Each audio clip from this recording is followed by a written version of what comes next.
Good morning all of you. मैं Rajneesh Sharma Konark coaching institute में आपका बहुत बहुत स्वागत करता हूं। आज हम यहां पर एक चैप्टर है हमारा अनुपात समानुपात, और अनुपात समानुपात को अभी हम पढ़ेंगे। अनुपात समानुपात एग्ज़ाम की दृष्टि से बहुत ही इम्पोर्टेंट चैप्टर है। यहाँ से कम 4 से 5 क्वेश्चन आते हैं, और सबसे बड़ी बात कि अनुपात समानुपात का लगभग हर चैप्टर में यूज़ होता है। तो ये चैप्टर आपके लिए बहुत ज़्यादा इम्पोर्टेंट होने वाला है। इससे पहले देखिए अनुपात क्या होता है, समानुपात क्या है, और इसमें हिस्सा विभाजन किसी भी राशि को जब हम बांटते हैं तो ये कैसे करते हैं, सबसे पहले इतना समझ लीजिए और सीधा हम सवालों पर आएंगे। और अभी आप लोगों ने जिसने भी अभी हमारे चैनल को, अपना जो कोणार्क कोचिंग इंस्टीट्यूट का जो चैनल है, इसको अगर सब्सक्राइब नहीं किया है तो जल्दी से जल्दी से सब्सक्राइब भी करिए, लाइक एंड शेयर भी करिए। ठीक है, तो अभी हम यहाँ पर जो चैप्टर स्टार्ट करने वाले हैं अनुपात समानुपात। इससे पिछली जो हमारी प्लेलिस्ट है, उस प्लेलिस्ट से आप सारे चैप्टर जो पिछले हो चुके हैं 1 बाय 1 हमने बहुत अच्छे से उनको कराया है, तो उनको आप वहाँ से उनकी स्टडी कर सकते हैं।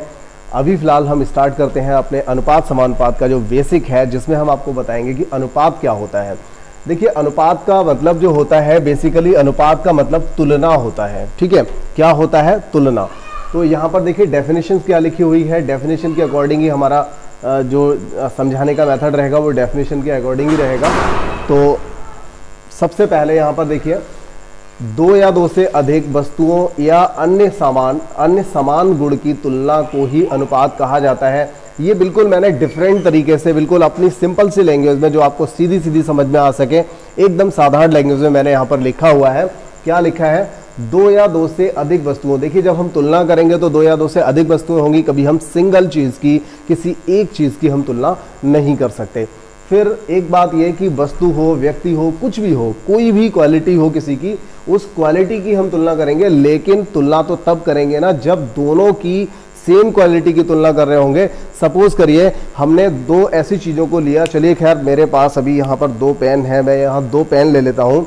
और देखिए यहाँ पर अगर मैं बात करूं कि इन दोनों कलम में कौन सा कलम छोटा या बड़ा है, तो ये बहुत ज़्यादा डिफरेंस नहीं आएगा इसमें, कोई नहीं। हम यहाँ पर मोटा और पतला से जो तुलना है वो कर देते हैं। तो इन दोनों की क्वालिटी जो है, इनके मोटापन या पतलापन जो है, उसकी अगर हम तुलना करें तो इन दोनों में कौन सा कलम मोटा है, तो आप बता सकोगे कि ये वाला जो कलम है ये मोटा है और ये वाला कलम जो है पतला है। ठीक है, तो इन दोनों को आप कंपेयर कर सकते हो कि लगभग आधा है, ये इसका लगभग दुगना है। आप इस तरह से कंपेयर कर सकते हो। और अगर सपोज कीजिए मैंने यहाँ पर क्या किया, 2 ऐसे कलम मैंने ले लिए हैं, जैसे ये देखिए दोनों मार्कर आपके सामने हैं। तो इन दोनों में अगर हम तुलना करेंगे तो किस बात का तुलना कर सकते हैं? यहाँ पर हम इनके साइज़ की तुलना नहीं कर सकते। आप देख रहे होंगे एक जैसे कलम है, दोनों की कंपनी एक है, दोनों एक जैसे कलम है, साइज़ भी बराबर है, एक जैसे दिखने में लग रहे हैं। तो अगर हम इन दोनों की तुलना करेंगे तो हम इनके रंग को लेकर के कर सकते हैं कि इसका रंग लाल है और इसका रंग हरा है। हम इनके साइज़, इनके वज़न या इनका मोटा पतलापन, इन सब चीज़ों पे हम तुलना नहीं कर सकते। इसी तरह से आप 2 लोगों की, जैसे 2 व्यक्ति हैं, उन दोनों व्यक्तियों की लंबाई की तुलना कर सकते हो, दोनों व्यक्तियों के गोरेपन की तुलना कर सकते हो, दोनों व्यक्तियों के नाटेपन की तुलना कर सकते हो, दोनों की बुद्धि लब्धि की तुलना कर सकते हो। लेकिन दोनों के देखिए वजन, आयु, इन सब की तुलना कर सकते हो। लेकिन क्या ऐसा हो सकता है, यहाँ पर देखिए 2 व्यक्ति हैं, एक ये कोई व्यक्ति हो गया ए और एक ये कोई व्यक्ति हो गया बी। आप कहें कि ए का वजन और इसकी आयु, क्या आप एक के वजन और एक की आयु का तुलना कर सकते हो? नहीं कर सकते। सेम क्वालिटी होनी चाहिए, उन दोनों की सेम गुण होने चाहिए, उसी की तो हम तुलना करेंगे। ऐसा नहीं हो सकता कि हम एक का वजन ले लें और एक की आयु ले लें। या फिर ऐसा भी होता है कई बार, जैसे सपोज कीजिए 2 चीज़ें हैं और उन दोनों चीज़ों में मान लीजिए एक आपका जो है, एक व्यक्ति है जिसकी आय दे रखी है कि इतनी आय है, और एक व्यय। तो देखिए 2 व्यक्तियों की आय जो है, आय 1 आय 2 करके हम लिख लेते हैं। तो 2 व्यक्तियों की आय हो गई और 2 व्यक्तियों का व्यय हो गया। देखिए इस तरह का क्वेश्चन जरूर पूछा जाता है। तो यहाँ पर 1 और 2, देखिए इन दोनों व्यक्तियों की आय का ये एक अनुपात दे रखा है, कोई भी अनुपात होगा यहाँ पर, और व्यय का भी कोई एक अनुपात दे रखा है। तो ऐसा हो सकता है कि हम एक की आय और एक की व्यय की तुलना कर दें, ऐसा भी नहीं हो सकता। हम हमेशा दोनों की आय की तुलना करेंगे या फिर दोनों के व्यय की तुलना करेंगे। तो हम ऐसा नहीं कर सकते कि एक की आय ले लें और एक का व्यय ले लें। तो मुझे लगता है कि जो बात मुझे समझानी थी वो आप समझ चुके होंगे। मुझे यहाँ पर क्या समझाना था कि आप जब भी किसी की तुलना करेंगे, देखिए सबसे पहली बात तो कि अनुपात जो होता है वो तुलना होती है, एक तरह की तुलना होती है, और वो तुलना हम हमेशा क्या करते हैं, समान क्वालिटी की वजह से करते हैं। ऐसा नहीं हो सकता कि हम उनके अलग अलग गुण धर्म की तुलना करें, ठीक है। तो ये बात आपको समझ में आ गई होगी। अच्छा, अब अनुपात को हम निकाला कैसे करते हैं, क्या मतलब होता है इसका। सपोज कीजिए दो व्यक्ति हैं, उन दोनों की जो इनकम है, पर डे की इनकम, डेली की इनकम, वो 1000 और 2000 के अनुपात में है। कितनी है, 1000 और 2000 के अनुपात में है। तो हम ये कह सकते हैं कि इन दोनों का जो अनुपात है इनकी कमाई का, वो 1:2 है। कितना है, 1:2। इस 1:2 को हम 1/2 भी लिख सकते हैं, बात एक ही है, कोई अंतर नहीं है इन दोनों में। 1/2 लिखें या 1:2 लिखें, एक ही बात होती है। और देखिए कोई एक व्यक्ति और है, मान लीजिए 2 व्यक्ति और हैं, ये कोई 2 व्यक्ति हो गए, ए और बी, और सी डी कोई व्यक्ति हैं। उनमें से एक 400 कमाता है, एक 800 कमाता है। अगर इन दोनों की आय का भी अगर हम अनुपात देखें, इन दोनों की अगर इनकम का, इनके वेतन का अगर अनुपात देखें, तो वो अनुपात भी कितना निकल करके आएगा, 1:2 आएगा, क्योंकि हम इसे 400 एकम और 400 दूनी इसको हम काट देंगे, ठीक है। तो यहाँ पर आपने देखा कि ए और बी की आय का अनुपात, जबकि इनकी सैलरी अलग अलग है, इसकी 1000 और 2000 है, जबकि इन सी और डी की सैलरी जो है वो कितनी है, 400 और 800 है। लेकिन आपने देखा कि इन दोनों का जो अनुपात है वो कैसा आया है, बराबर आया है। चलिए ठीक है, अब हम अगली बात समझ लेते हैं। और अगली बात समझने के लिए जो आपने इधर लिखा हुआ है, बस सेम मैंने ये समझ लीजिए कि ये बात आपको समझा रखी है, बस एक बार पढ़ देता हूँ, आपको समझ में आ जाएगा। देखिए, 2 राशियों का अनुपात, 2 राशियों का अनुपात अन्य 2 राशियों के अनुपात के जब बराबर हो जाता है, तो वह कंडीशन जो होती है, हम कहेंगे कि ये दोनों ही राशियां, दोनों ही जो अनुपात है वो कैसे हैं, समानुपात में है, ठीक है। ये बात आपको समझ में आ गई है, तो आप इसको लिख लीजिए। देखिए इस तरह से हम इसको कैसे लिखेंगे, सपोज कीजिए 2 और 4 का जो अनुपात है वही अनुपात, या जो हमने ऊपर लिखा था वही लिख देते हैं। 1000 का जैसा अनुपात, 1000 और 2000 का जो अनुपात है, अगर वही अनुपात 400 और 800 का है, तो हम इसको क्या कहेंगे कि ये दोनों आपस में कैसे अनुपात है, समान अनुपात है, मतलब ये दोनों बराबर हैं। और इसके लिए देखिए बराबर का चिन्ह भी आप लगा सकते हो, अदरवाइज इसके लिए एक ये जो मैंने चिन्ह यहाँ पर लगाया हुआ है, डबल अनुपात, जिसको हम समानुपात कहते हैं, ठीक है। तो इसका जो, इसे हम डिनोट करते हैं, इससे प्रदर्शित करते हैं, तो ये जस्ट लाइक बराबर, इक्वल के ही बराबर है, ये इक्वल जैसा है, ठीक है। तो यहाँ पर कोई और डिफरेंस नहीं है। तो आप यहाँ पर समझ पा रहे होंगे कि क्या हो रहा है, यहाँ पर इन दोनों का जो अनुपात है वही अनुपात इन दोनों का है। ये बात आपको समझ में आ गई होगी। अच्छा, यहाँ पर एक बात मुझे और बतानी थी, क्योंकि कई बार ऐसे जब क्वेश्चंस आएंगे और इन चारों अनुपातों में से कोई एक अनुपात पूछा जाएगा, बाकी के 3 अनुपात दे रखे होंगे, तो जब ये 4 अनुपात हैं, तो इनमें से हम पहले वाले अनुपात को क्या कहेंगे, प्रथम अनुपात। क्या कहेंगे, प्रथम अनुपात। और दूसरे वाले को कहेंगे द्वितीय अनुपात, तीसरे वाले को तृतीय अनुपात, और चौथे वाले को हम बोलेंगे यहाँ पर चतुर्थानुपात या फिर चतुर्थ अनुपात। अब देखिए, इनमें एक कंडीशन होती है, उस कंडीशन को आप ध्यान रखेंगे तो आपका जो प्रश्न है वो इजीली आप कर पाएंगे। यहाँ पर क्या होता है, बाहर वालों का गुणा, बाहर वालों का गुणा, मतलब जो 4 दे रखे हैं उनमें से जो बाहर वाले हैं उन दोनों का जो मल्टीप्लाई है अंदर वालों के मल्टीप्लाई के बराबर होता है। तो आप यहाँ पर देख भी पा रहे होंगे, 800 और 1000 का जब हम गुणा करेंगे तो 8 के आगे 5 जीरो आएगा, मतलब 8 लाख आएगा। और इन दोनों का अगर मल्टीप्लाई करते हैं तो 4 दूनी 8, 8 के आगे 5 जीरो, यानी ये भी 8 लाख आया। तो आप कह सकते हो कि बाहर वाले पदों का गुणनफल जो होता है अंदर वाले पदों के गुणनफल के इक्वल होता है, ठीक है। तो ये होता है आपका समानुपात, ठीक है। तो आप चाहे तो इसको एक कंडीशन लिख सकते हो, इसको आप ए मान लो, इसे बी, सी और इसे डी मान लो, तो ये हो जाएगा AD बराबर BC। देखिए, आप कोशिश हर चीज को समझने की करें, ये ADBC रटने की कोशिश ना करें, ये बना कैसे बस इसको समझने की कोशिश करें। अगर कभी आप ADBC भूल भी जाएंगे तो भी कोई दिक्कत नहीं है, बस आपको ये याद रहना चाहिए कि पहला और आखिरी, यानी कि बाहर वाले पदों का गुणनफल अंदर वाले पदों के गुणनफल के बराबर होता है। ये बहुत जरूरी बात है। तो मेन बात ये है, बाकी की चीजें अगर आप भूल भी जाते हैं तो आप इसे बना सकते हैं, ठीक है। इसके बाद देखिए यहाँ पर लिखा हुआ है हिस्सा विभाजन, इसका बहुत अहम रोल रहता है, हमेशा से अहम रोल इसका रहता है। जैसे बहुत सारे चैप्टर्स हैं, आयु संबंधी हो गया, परसेंटेज हो गया, ऐसे बहुत सारे चैप्टर्स हैं, अनगिनत चैप्टर हैं जिनमें इन चीज़ों का यूज होता रहता है।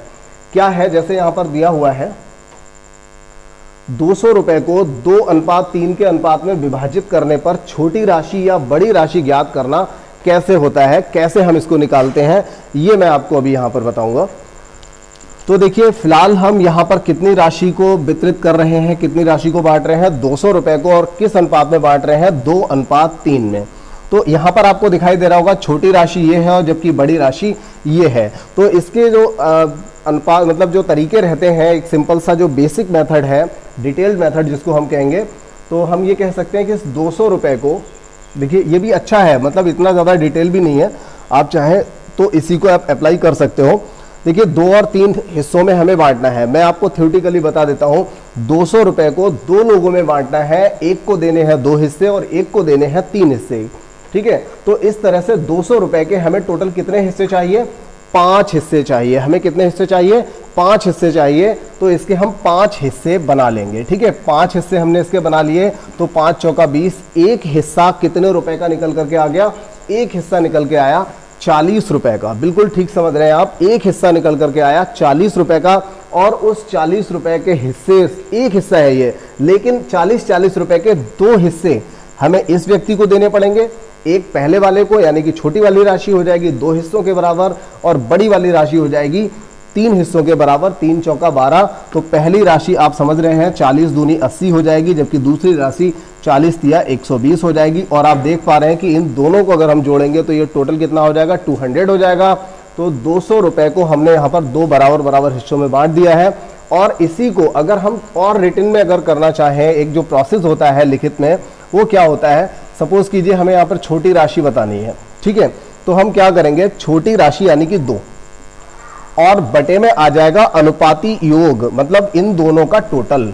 तो अनुपाती योग और गुणा में आ जाएगा टोटल धन, कितना धन है जिसे आप बांट रहे हैं। तो 5 चौका 20, 40 दूनी 80, बात एक ही थी, बस करने का तरीका थोड़ा सा डिफरेंट हो गया।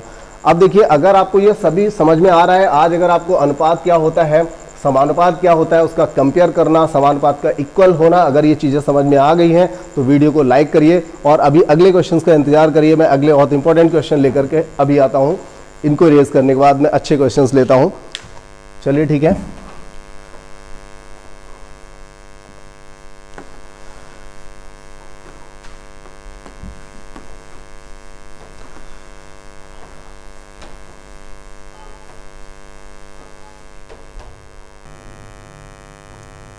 जैसा कि आप सामने यहाँ बोर्ड पर देख रहे हैं, मैंने यहाँ पर पहले 6 प्रश्नों को इस चैप्टर से रखा है।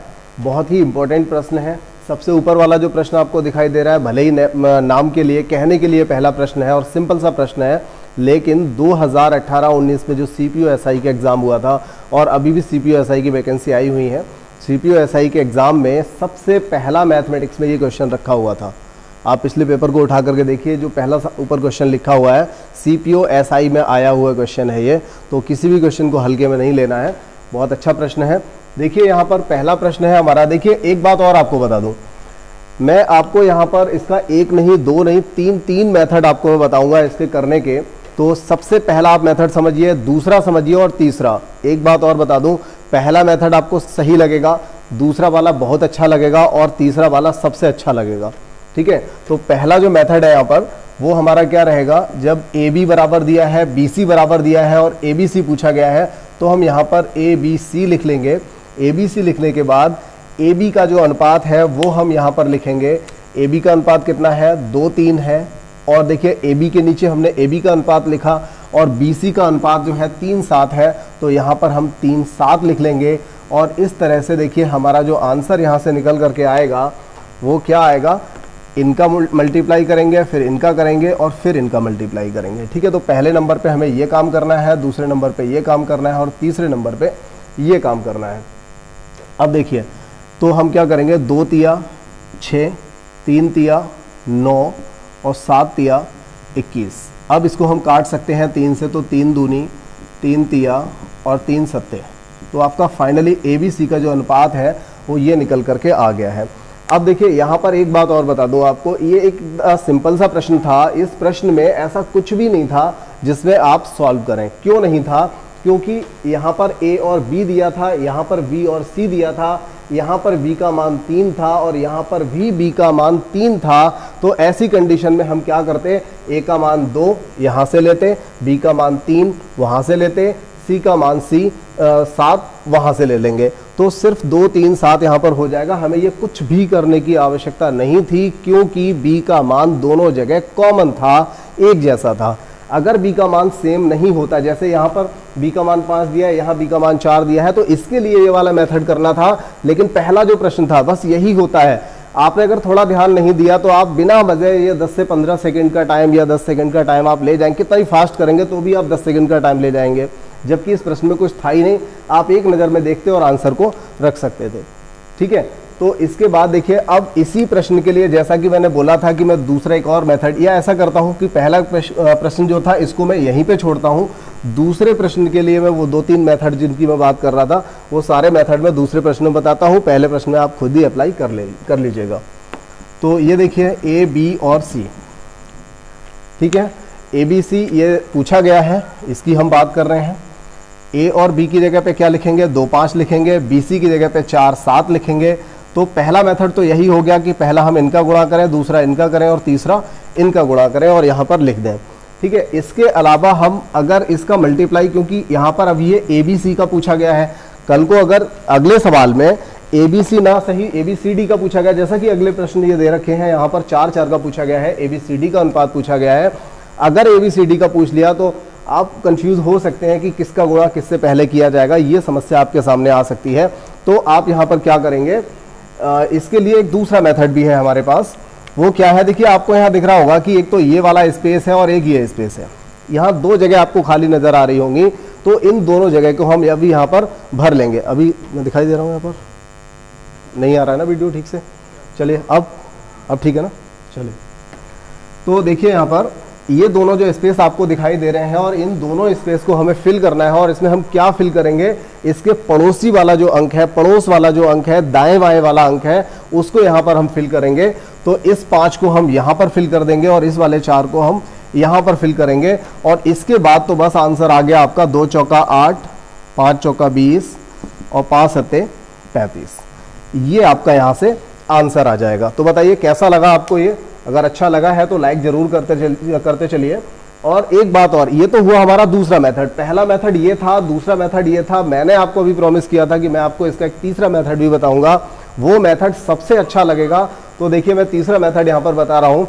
जैसा कि आप जानते हैं कि आप जब पेपर देने जाएंगे तो उस एग्जाम में आपके 4 ऑप्शंस भी दिए रहेंगे और उन चारों में से एक ऑप्शन ये तो पक्का ही होगा, भले ही कोई 2-3 जो आपके दूसरे ऑप्शंस होंगे वो भले ही चेंज हो जाए, लेकिन जो सही वाला ऑप्शन है वो तो कम से कम आपको डेफिनेट मिलेगा। तो आप क्या कर सकते हैं, आपको कुछ नहीं करना है, कलम बंद रखना है और देखना है कि ए और बी का अनुपात क्या है, 2-5। तो आप देखिए क्या इन दोनों का अनुपात 2-5 है, क्या ए और बी, ये देखिए ए है, ये बी है और ये सी है, क्या ए और बी का अनुपात 2-5 है? तो आपको नजर आएगा 4 दूनी 4 पंजे, तो ये अनुपात आपको 2-5 नजर आएगा। और क्या बीसी का अनुपात 4-7 है? तो इन दोनों में देखिए क्या ये अनुपात 4-7 बन रहा है, 5 चौका 5 सत्ते। अगर ये अनुपात बन रहा है तो कलम चलाने की और ये सब कुछ करने की कोई आवश्यकता नहीं है आपको, आप सीधा सीधा ऑप्शन रख सकते हैं। ठीक है, तो एक अच्छा लगा होगा। अगले और प्रश्न की ओर हम बढ़ जाते हैं। यहाँ से देखिए तीसरा प्रश्न है वो हमें अभी करना है, इसको इरेज कर लेते हैं।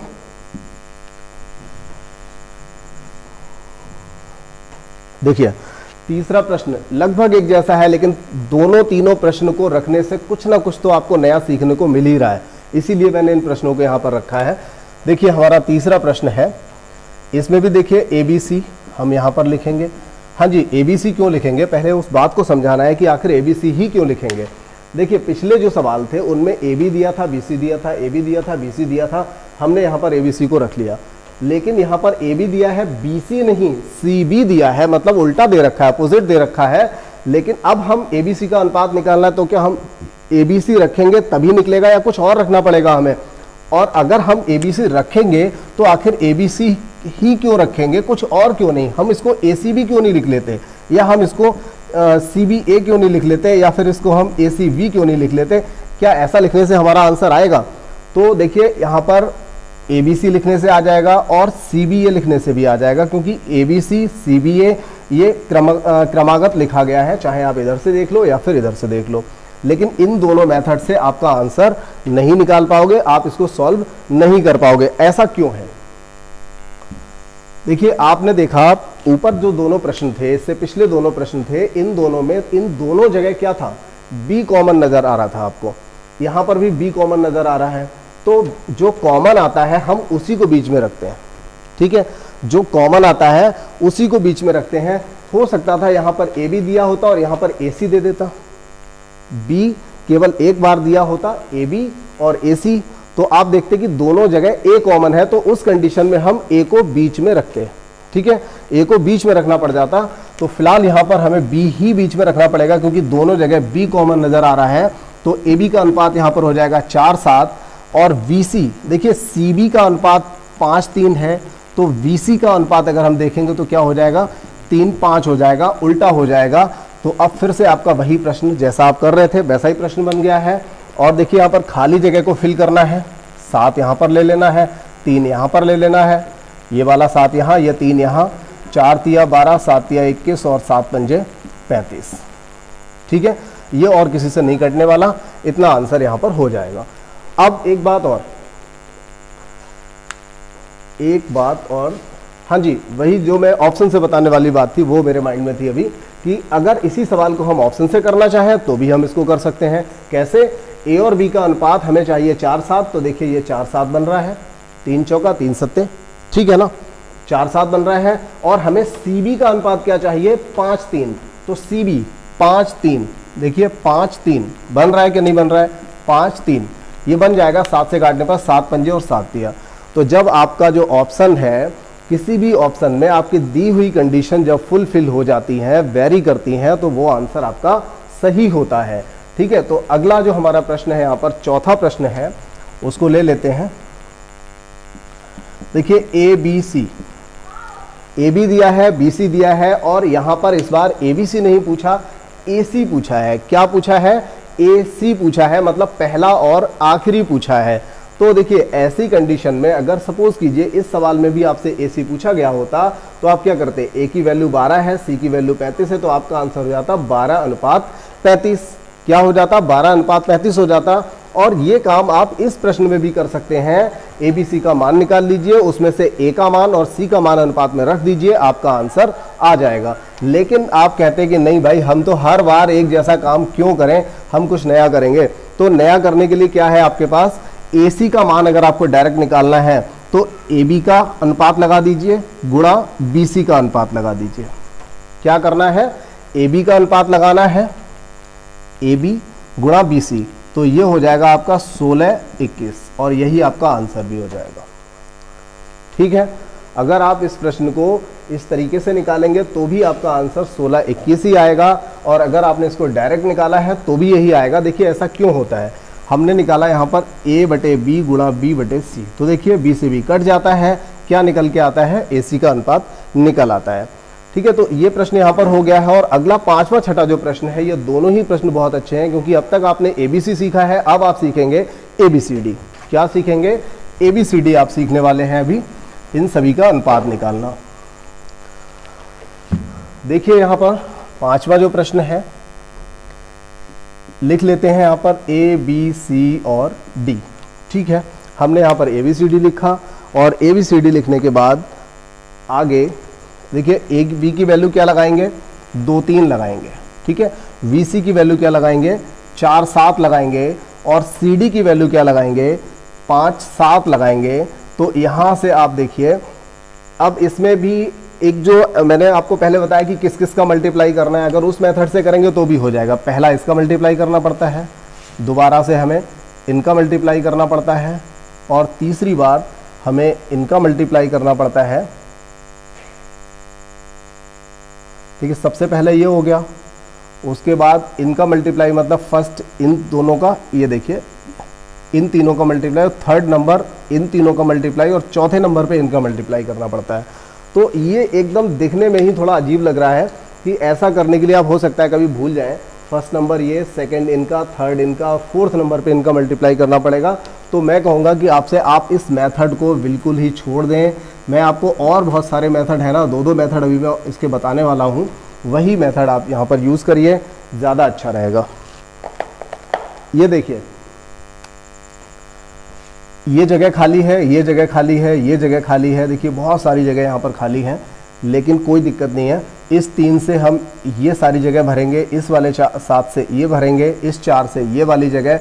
मैंने आपको बताया था पड़ोसी जो अंक है उसी से वो जगह फिल की जाएगी, दाएं बाएं। ऐसा नहीं है कि आप ऊपर नीचे करेंगे, 2 से इसको फिल कर दें, ऐसा नहीं होगा। इस 4 से इसे कर दें, ऐसा भी नहीं होगा।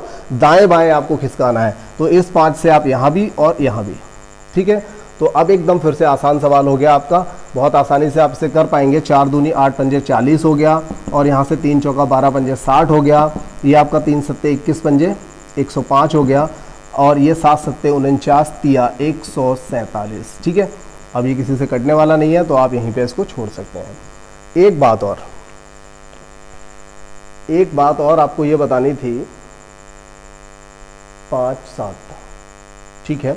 देखिए बात ये बतानी थी आपको कि इतना बड़ा सवाल आप नहीं करना चाहते, आपके पास ABCD ऑप्शन तो होगा, तो आप यहाँ पर इस सवाल को भी ABCD वाले ऑप्शन से कर सकते हो, ठीक है। अब तक मैंने जो भी प्रश्न बताए हैं यहाँ पर, ये सारे के सारे वो प्रश्न हैं जिनको आप कलम बंद करिए और आपका आंसर आ जाएगा। तो देखिए AB का अनुपात 2 3, ये देखिए 2 3 बन रहा है, 20 दूनी 20 तिया, ठीक है, 20 दूनी 20 तिया। और BC का अनुपात 4 7, ये देखिए इन दोनों में 4 7 बन रहा है, 15 चौका 15 सत्ते 4 7 बन रहा है यहाँ पर। और CD में देखिए 5 7 बन रहा है, 21 पंजे 21 सत्ते 21 पंजे 21 सत्ते, ठीक है। तो ये आप बिना कलम चलाए, क्योंकि ये ऑप्शन आपके सामने कहीं ना कहीं रखा होगा चारों में से, आप उसको चेक कर सकते हो, ठीक है। इसके बाद आपका छठा सवाल आता है। तो छठे सवाल में भी मैं वही बताऊंगा कि आप इस तरीके से कर सकते हो। अगर इस प्रश्न में मान लीजिए AC का अनुपात पूछा होता तो आप 40 A है, और AD का अगर अनुपात पूछा होता, ये यहाँ पर AC होना चाहिए था, AD होना चाहिए था, क्योंकि हमने ABCD तक ले रखा है, AC तो पहले ही बता दिया है इस वाले प्रश्न में। तो AD का अगर अनुपात पूछा होता तो हम क्या करते, पहला अनुपात आखिरी, यानी कि A अनुपात D, ये काम हम कर सकते थे। लेकिन उसके लिए हमें इतना सब कुछ करना पड़ेगा।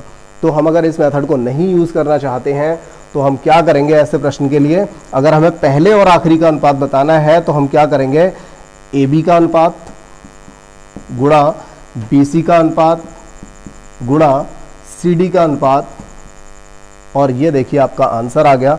अगर ये किसी से कट रहा है तो काट दीजिए, वरना 2 चौका 8 और 8 दूनी 16, 5 सत्ते 35 तिया 105। आपका आंसर छठे सवाल के लिए ये आंसर हो जाएगा, जिसमें पहले और आखिरी का अनुपात निकल आया, ठीक है। ये बहुत ही इंपॉर्टेंट प्रश्न थे। ऐसे प्रश्नों में से एक ना एक प्रश्न पूछे जाने की बहुत ज़्यादा संभावना रहती है, तो इन सभी प्रश्नों को आप ठीक से करिए। मैं अगले और प्रश्न लेता हूं आपके लिए।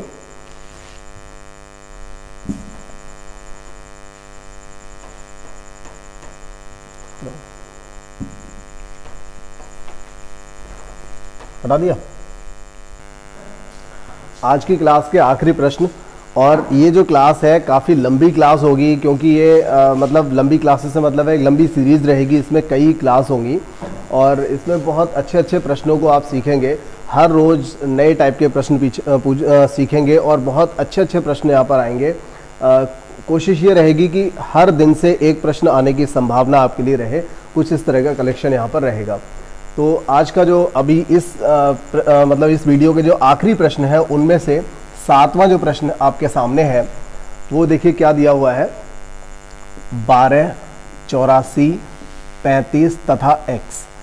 यदि ये चारों संख्याएं समानुपात में हो तो चौथा अनुपात आपको बताना है, चौथा अनुपात बताना है। और देखिए मैंने आपको बताया था आप इस तरह से इनको लिखेंगे। यदि ये दोनों अनुपात में इनका अनुपात और इनका अनुपात जब समान होगा तभी हम इनको समानुपाती कहेंगे।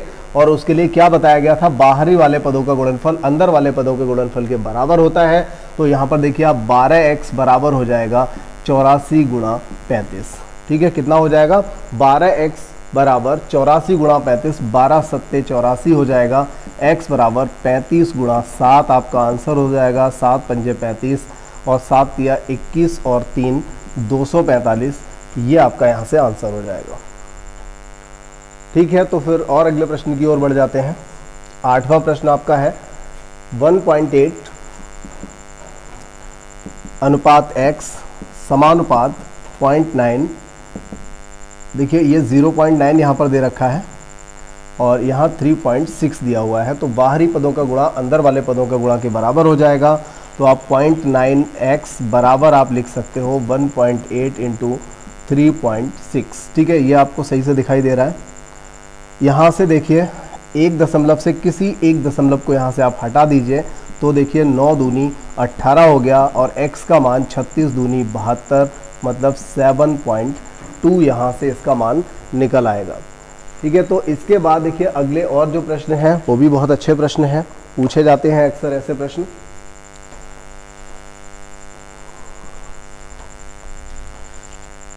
यहाँ पर क्लासेस थोड़ी सी ज़्यादा रहेंगी इस चैप्टर की ज़रूर, लेकिन सारी क्लासेस बहुत इंपॉर्टेंट रहेंगी आपके लिए। ये अगला प्रश्न, नवा प्रश्न है अगला प्रश्न आपका, और देखिए यहाँ पर क्या पूछा है, 17, 36, 13 और 28 में से प्रत्येक में क्या जोड़ें कि संख्याएं समानुपाती हो जाएं। मतलब इनमें आपको कुछ जोड़ना है जिससे इन दोनों का अनुपात इन दोनों के अनुपात के इक्वल हो जाए, मतलब समानुपाती हो जाए। तो देखिए यहाँ पर हम ऐसे प्रश्न को 2 मेथड हो सकते हैं इसको करने के।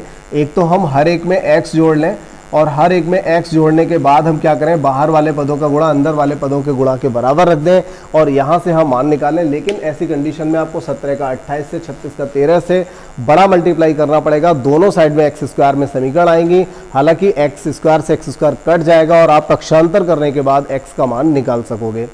लेकिन ऐसा ये जो मेथड है ये भी काफ़ी बड़ा मेथड हो जाएगा, काफ़ी टाइम आपसे ले जाएगा और मिस्टेक होने के भी चांस यहाँ पर बनेंगे। तो ऐसे प्रश्न को आपको करना चाहिए ऑप्शन से। ठीक है, यहाँ पर जो ऑप्शंस दिए गए हैं इनमें से आप इनके ऑप्शंस को फिल करके देखिए। तो यहाँ पर अगर आप 1 फिल करते हैं, 1 जोड़ देते हैं तो 18 हो जाएगा, यहाँ पे 1 जोड़ने से 37 हो जाएगा, ये 14 हो जाएगा और ये 29। लेकिन इन दोनों का अनुपात इन दोनों के अनुपात के बराबर किसी कीमत पे यहाँ पर नहीं आने वाला। तो फिर हम अगला प्रश्न यहाँ पर चेक करेंगे और अगला प्रश्न जो हमें दे रखा है, सॉरी अगला जो ऑप्शन दिया हुआ है वो कितना है, 2 है। 2 जोड़ने पर ये 19 बनेगा और यहाँ पर 38 ये बनेगा आपका, 2 जोड़ने पर 38 और यहाँ से बनेगा 15 और ये 30। अब देखिए इन दोनों का अनुपात 1:2 हो गया और इन दोनों का अनुपात भी 1:2 हो गया। मतलब हमारा आंसर यहाँ पर 2 वाला जो आंसर है वो बिल्कुल सही हो जाएगा। ठीक है, तो इसी पैटर्न पे आपका अगला प्रश्न है यहाँ पर 48, 78, 27 और 43 में से प्रत्येक में से क्या घटाएं कि संख्याएं समानुपाती बन जाएं। तो यहाँ पर देखिए 1:2:3:4 सॉरी 1, 2, 3, 4 अनुपात दिए हैं, अनुपात में नहीं दिया है बल्कि ऑप्शन दे रखे हैं। तो यहाँ पर भी आपको जैसे आपने ऊपर किया था बिल्कुल वैसे ही करना है। आपको इनमें से घटा घटा के देखना है, चेक करना है कौन सा आंसर आपका आएगा। तो सबसे पहले हम 1 को माइनस करके देखते हैं। तो ये 47 बनेगा, ये 77 बनेगा, यहाँ पर 26 आएगा और ये 42 आएगा। लेकिन इन दोनों के अनुपात इक्वल नहीं आएंगे, तो ये वाला आंसर आपका नहीं हो सकता। अब इसके बाद -2 करके देख लेते हैं। अगला हमारा ऑप्शन -2 है, तो 2 माइनस करके देखते हैं। तो यहाँ से क्या बचेगा, 48 से 2 गया देखिए 46 आएगा, 78 से 2 गया तो 76 आएगा, 27 से 2 गया तो 25 आएगा और यहाँ से आपको 41 मिलेगा। लेकिन ये वाले भी किसी कीमत पे ये समानुपात नहीं बनने वाले, किसी से भी नहीं कटने वाले। यहाँ से आप 2 से इसको काट भी लोगे तो ये नहीं कटेगा और ये किसी कीमत पे आपका एक जैसे अनुपात नहीं बनाएगा। तो फिर देखिए हम यहाँ पर तीसरा वाला ऑप्शन भी चेक कर लेते हैं। अब -3 करने पर देखते हैं क्या होता है। 48 से 3 गया 45 और यहाँ से बचेगा आपका ये 75।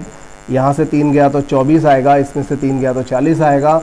इन दोनों का और इन दोनों का अनुपात हम चेक करते हैं। 15 तिया 15 पंजे यानी 3-5 का अनुपात बनेगा।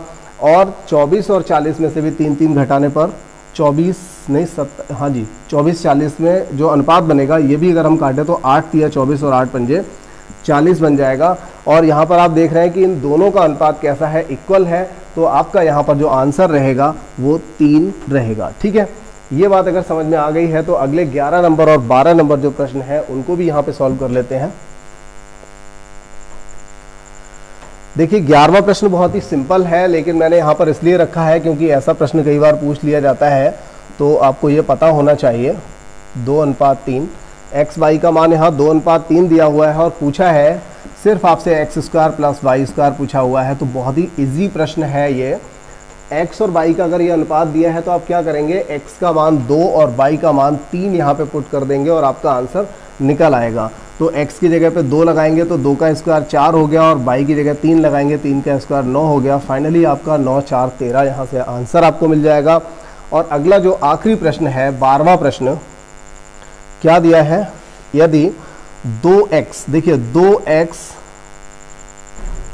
यहाँ पर भी देखिए एक ये जो अनुपात दिया है इसको बराबर लिखना पड़ेगा, 2x बराबर 5y, ठीक है। तो x अनुपात y यानी x बटे y बराबर क्या हो जाएगा, 5 बटे 2 हो जाएगा। मतलब x को हमने यहाँ रखा, y को इधर उठा लिया, यहाँ 5 है, इस 2 को नीचे ले गए, तो x का मान 5 हो गया, y का मान 2 हो गया, या आप कह सकते हो x और y का जो अनुपात है वो 5:2 हो गया। और आपसे पूछा क्या गया है, आपसे पूछा है 3x प्लस वाई और बटे में पूछा है 2x माइनस 3y, ठीक है, जो सामने यहाँ लिखा हुआ है। अब देखिए x का मान 5 लगाइए, 5 दिया 15 और y का मान 2 लगाइए, तो 15 2 कितना हुआ, 17 हो जाएगा। और x का मान फिर से 5 लगाइएगा तो 5 दूनी 10, और 10 से आप माइनस करेंगे कितना, 3 दूनी 6, ठीक है। x का मान 5 लगाएंगे, 5 दूनी 10 हो जाएगा, और 3 दूनी y का मान 2 लगाएंगे, 3 दूनी 6 हो जाएगा। तो ये माइनस करने पे कितना बचेगा, 4 बचेगा। और आपका 12वें प्रश्न का जो आंसर आएगा वो 17:4 यहाँ से निकल करके आ जाएगा, ठीक है। तो ये अगर प्रश्न आपको ठीक लगे हैं, अच्छी बात है, इनको करते रहिए और अगली क्लास का वेट करिए। नेक्स्ट क्लास में मिलते हैं, तब तक के लिए धन्यवाद।